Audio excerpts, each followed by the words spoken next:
Bonjour à tous et bienvenue sur notre chaîne. Aujourd'hui, nous allons parler de tout ce qui se passe en République démocratique du Congo.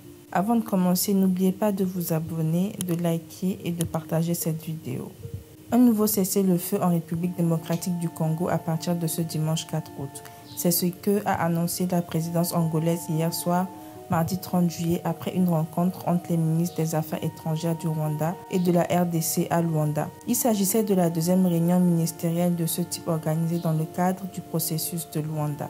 Le cessez-le-feu entrera en vigueur à minuit le 4 août 2024, selon un communiqué de la présidence angolaise. Son application sera contrôlée par un mécanisme ADHOC qui existe déjà mais qui sera renforcé. La décision a été prise à l'issue d'une discussion entre la ministre des Affaires étrangères congolaise Thérèse Kayikwamba-Wagner et son homologue rwandais Olivier Nduhungirehe, sous l'égide du gouvernement angolais. Pas plus de précisions sur ce qui s'est dit hier au palais présidentiel de Luanda. On sait que tout l'enjeu de ce processus, c'est de parvenir à réunir autour d'une même table les deux chefs d'État. Jusqu'ici, la partie congolaise avait posé comme préalable le retrait des soldats rwandais de l'est du pays. Kinshasa qui continue aussi de demander des sanctions économiques contre Kigali. L'annonce de la présidence angolaise ce 30 juillet survient seulement à 3 jours de l'expiration de la trêve humanitaire obtenue par les États-Unis.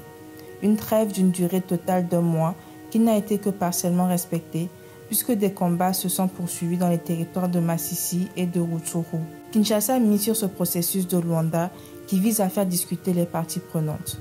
Le 24 juillet dernier, le président congolais s'en était pris à un autre processus, celui de Nairobi qui doit servir de cadre de discussion pour tous les groupes armés de l'Est de la RDC. Un processus quasiment mort, selon Félix Tshisekedi. La faute d'après lui à la mauvaise gestion du président kényan William Ruto qui a pris fait et cause pour le Rwanda. Plusieurs chancelleries occidentales ont salué ce mercredi l'annonce de ce nouveau cessez-le-feu. Nous remercions l'Angola pour son rôle crucial et encourageons les différentes parties à respecter leur engagement, a indiqué la ministre belge des Affaires étrangères Adja Labib. Pour la Belgique, ancienne puissance coloniale de la RDC et du Rwanda, cet accord marque une étape essentielle pour atténuer les souffrances de la population et mener à une résolution du conflit dans l'est de la RDC, a-t-elle ajouté. Autre réaction, celle de Paris. La France salue le cessez-le-feu sur lequel se sont entendus les parties à compter du 4 août prochain et les encourage à respecter leur engagement, indique une déclaration du ministère français des Affaires étrangères qui félicite aussi l'Angola pour ses efforts de médiation.